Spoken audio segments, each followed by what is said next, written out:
Olá pessoal, aqui é o professor Cleciano mais uma vez, passando então para deixar o vídeo com um comentário da atividade, tá certo? Então, é uma breve atividade, nós passamos então 3 crônicas para vocês lerem e pedindo para que vocês identificassem, dentro das características, dentro daquele conteúdo que nós passamos na última semana, para vocês então identificarem as características de uma crônica dentro dessas 3 crônicas então de autores clássicos da nossa língua portuguesa, tá certo? No nosso país. Então, nós temos 3 crônicas aí, eu vou passar a fazer a leitura, depois eu comento, detectando, mostrando, indicando as características de uma crônica, do gênero crônica. Então diz assim, a primeira crônica de Machado de Assis, publicada na Gazeta de Notícias, 1889.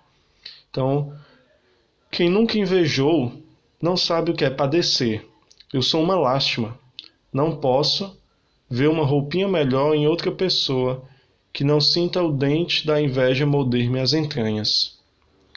É uma comoção tão ruim, tão triste, tão profunda que dá vontade de matar. Não há remédio para esta doença. Eu procuro distrair-me nas ocasiões. Como não posso falar, entro a contar os pingos de chuva, se chove, ou os basbaques que andam pela rua, se faz sol. Mas não passo de algumas dezenas. O pensamento não me deixa ir avante. A roupinha melhor faz-me foscas. A cara do dono faz-me caretas. Foi o que me aconteceu depois da última vez que estive aqui. Há dias pegando numa da manhã. Li uma lista de candidaturas para deputados por Minas, com seus comentos e prognósticos. Chego a um dos distritos, não me lembra qual, nem o que hei de ler, que o candidato era apresentado pelos 3 partidos, liberal, conservador e republicano. A primeira coisa que senti foi uma vertigem. Depois vi amarelo. Depois não vi mais nada. As entranhas doíam-me como se um facão as rasgasse. A boca tinha um sabor de fel, e nunca mais pude encarar as linhas da notícia. Rasguei afinal a folha e perdi os 2 vinténs, mas eu não estava pronto a perder 2 milhões contando que aquilo fosse comigo. Upa, que caso único! Todos os partidos armados uns contra os outros no resto do império, naquele ponto uniam-se e depositavam sobre a cabeça de um homem os seus princípios. Não faltará quem ache tremenda a responsabilidade do eleito, porque a eleição em tais circunstâncias é certa.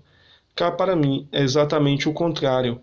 Deem-me dessas responsabilidades e verão se me saio delas sem demora, logo na discussão do voto de graças. Trazido a esta Câmara, diria eu, nos paveses de gregos e troianos, e não só dos gregos que amam o colérico Aquiles, filho de Peleu, como dos que estão com Agamenon, chefe dos chefes.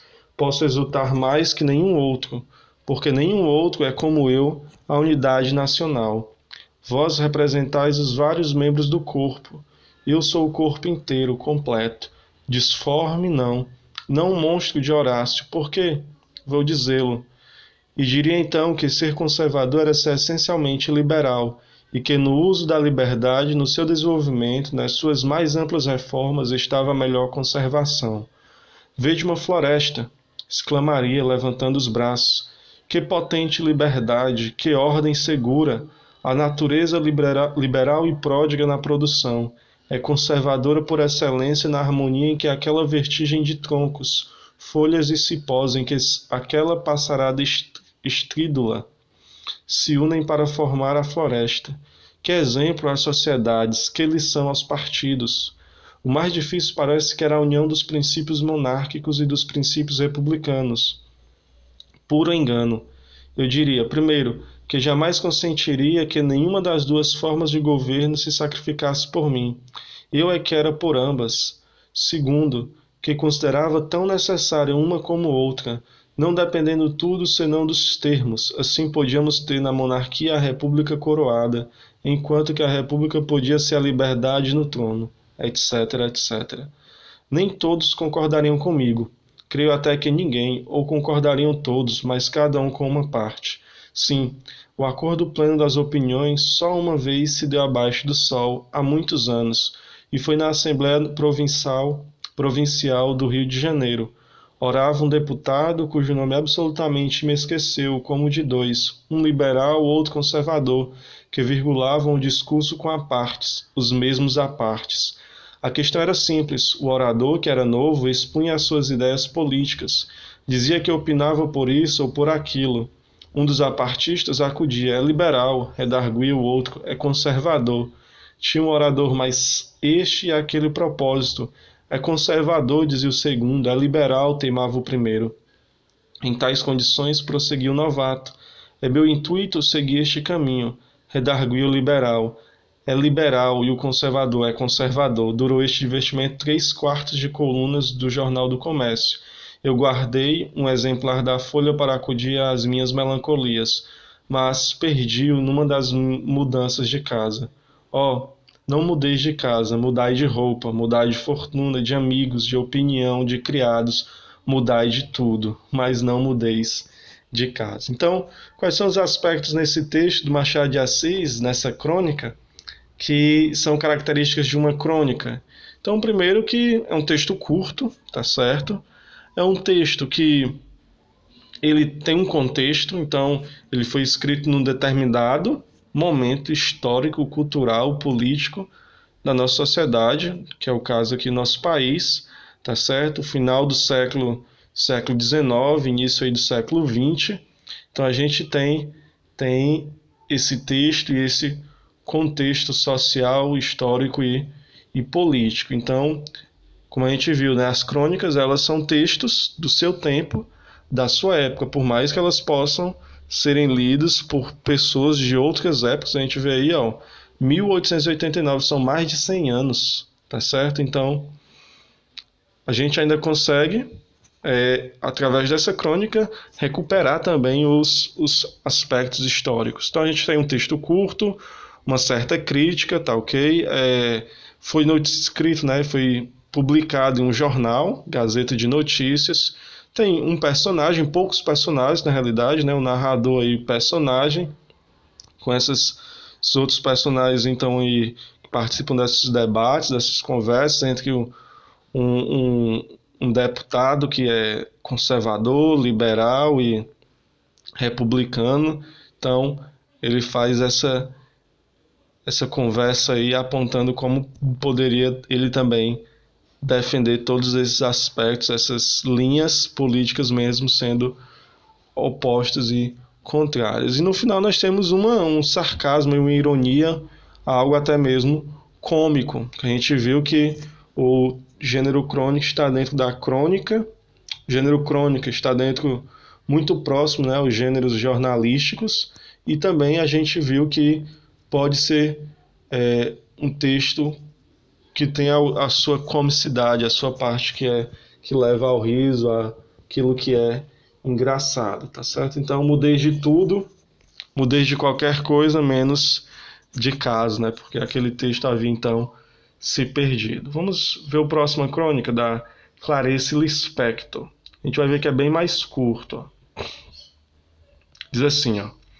Foi então que ela atravessou uma crise que nada parecia ter a ver com sua vida. Uma crise de profunda piedade.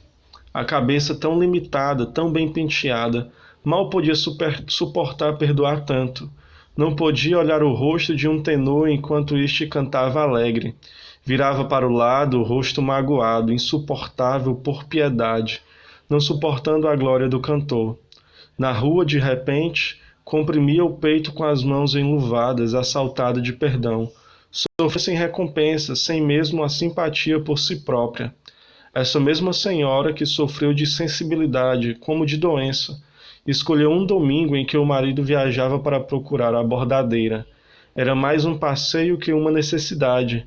Isso ela sempre soubera, passear, como se ainda fosse a menina que passeia na calçada. Sobretudo passeava muito quando sentia que o marido a enganava. Assim foi procurar a bordadeira no domingo de manhã. Desceu uma rua cheia de lama, de galinhas e de crianças nuas, aonde fora se meter. A bordadeira na casa cheia de filhos, com cara de fome, o marido tuberculoso, a bordadeira recusou-se a bordar a toalha porque não gostava de fazer ponto de cruz. Saiu afrontada e perplexa.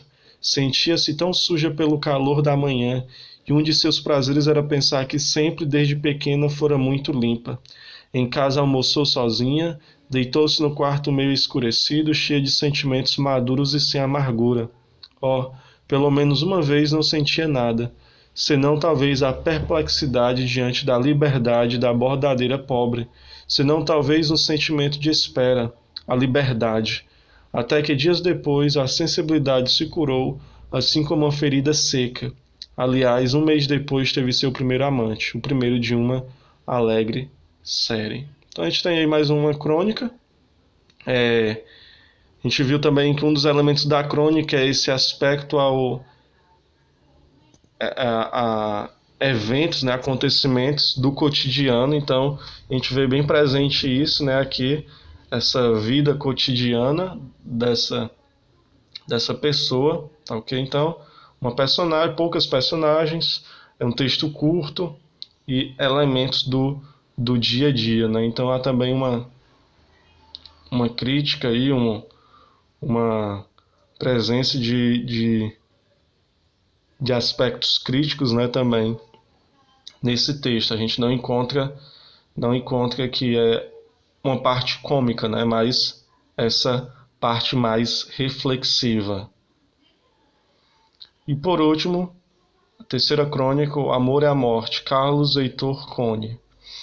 Diz assim, ó: foi em dezembro, 10 anos atrás, Mila teve 9 filhotes. Impossível ficar com a ninhada inteira.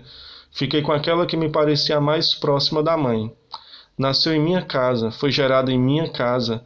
Nela viveu esses 10 anos, participando de tudo, recebendo meus amigos na sala, cheirando-os e ficando ao lado deles, sabendo que de alguma forma devia homenageá-los por mim e por ela. Ao contrário da mãe, que tinha alguma autonomia existencial, aquilo que eu chamava de fumos fidalgos, como Dom Casmurro, Tite era um prolongamento, o dia e a noite, o sol e todas as estrelas. O universo dela centrava-se em acompanhar, resumia-se em estar perto. Quando Mila foi embora, há 2 anos, ela compreendeu que ficara mais importante, e se isso fosse possível, mais amada. Escoou com sabedoria a dor e o pranto, a ausência e a tristeza, e se já era atenta aos movimentos mais insignificantes da casa, com o tempo tornou-se um pedaço significante da vida em geral e do meu mundo particular. Vida e mundo que deverão agora continuar sem ela, se é que posso chamar de continuação que tenho pela frente. Perdi alguns amigos recentemente, mas foram perdas coletivas que doeram, mas de certa forma são compensadas na repartição do prejuízo. Perder Tite é um resto de terra arrancado de mim mesmo, e estou citando pela segunda vez Machado de Assis, que criou um cão com o nome do dono, Quincas Borba, e sabia como ninguém que dono e cão são uma coisa só. Essa coisa só, nem por isso fica mais forte, como queria Ibsen, fica apenas mais sozinho mesmo, sem ter aquele olhar que vai fundo da gente e adivinha até a alegria e a tristeza que sentimos, sem compreender. Sem Tite, é mais fácil aceitar que a morte seja tão poderosa, desde que seja bem menos poderosa do que o amor. Então, nesse último texto a gente vê também mais uma vez, né, elementos do cotidiano, tá certo? Algo bem corriqueiro mesmo, comum, né? O apego de um dono, de uma pessoa por um animal, acredito que cachorro aí, né? Então a gente vê que isso são acontecimentos do dia a dia, né? E desse reflexo, né, sobre o apego, sobre o carinho, o amor, o cuidado, a união que existe entre dono e animal de estimação aqui, tá certo? E referências várias, né, ao Machado de Assis, né? Então, ficam esses textos para vocês. Vocês podem pesquisar outros, tá certo?